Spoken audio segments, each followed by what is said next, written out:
Bonsoir, bienvenue dans l'édition Poitou-Charentes du Soir 3. La polémique a juste eu le temps de naître ce matin, de se développer, puis d'être désamorcée.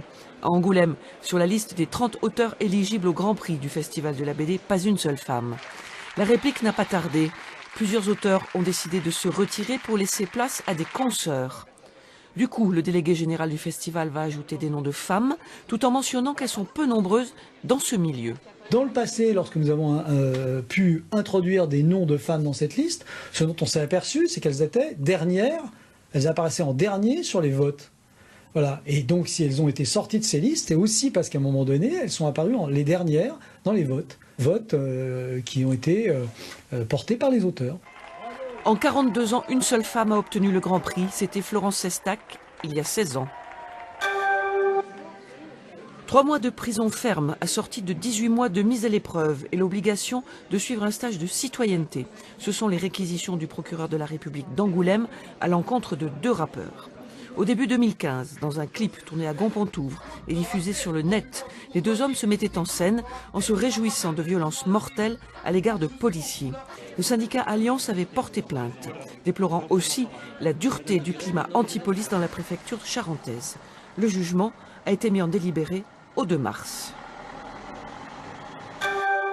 Début des soldes d'hiver aujourd'hui, dans le calme. Il n'a pas fait encore très froid, donc les collections de vêtements et de chaussures d'hiver ne se sont pas bien vendues. C'est donc le moment de faire des affaires, surtout si l'hiver le vrai arrive en février. C'est pour ça que je viens le premier jour. Parce que là, vous venez dans une semaine, il n'y a plus rien. Là. C'était assez intéressant, 60%, 50% dès le premier jour, donc plutôt pas mal.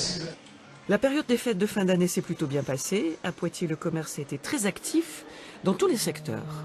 On a quand même fait notre saison parce que ce qu'on n'a pas vendu en produits plus chauds, on a vendu un petit peu plus de petites pièces, genre pull un petit peu plus fin.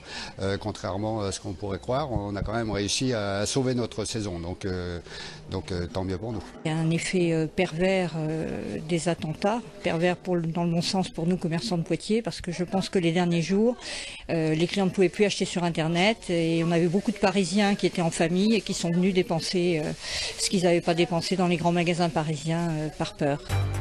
L'épiphanie, c'était dimanche, mais le temps des galettes dure heureusement bien plus longtemps. En Charente-Maritime, la meilleure est confectionnée à la flotte en Ré. L'île de Ré a ses champions, Antoine Elbeau pour la planche à voile et Christian Turcot pour la galette. Le pâtissier de la flotte vient de remporter pour la 3e fois le titre de champion régional de la spécialité.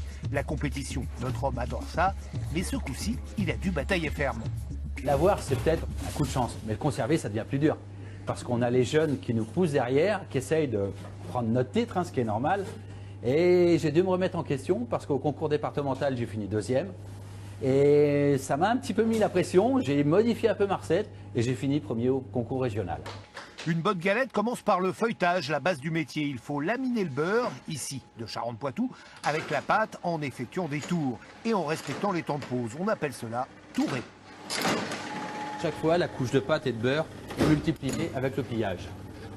C'est ce qui va nous donner les feuillets du feuilletage. Chacun à sa place, le patron à la pâte, les employés à la garniture et à la déco, et bien sûr à la fève.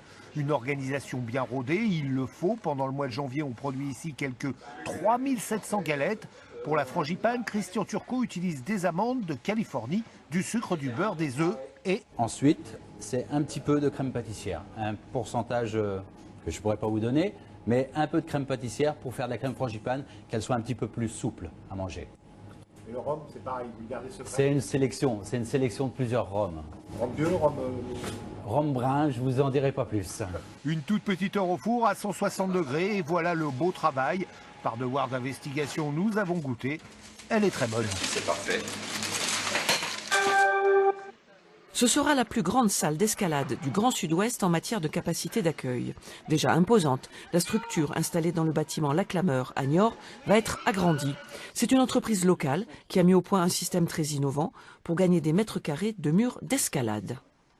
Le défi, c'était de faire des éléments donc capables de passer les portes et de faire des éléments autostables. C'est-à-dire qu'ils ne sont pas fixés au sol, ils se tiennent tout seuls. Chaque année, 15 000 grimpeurs de tout niveau fréquentent le mur pour le plaisir et les compétitions. Bonne soirée, sur France 3, bien sûr.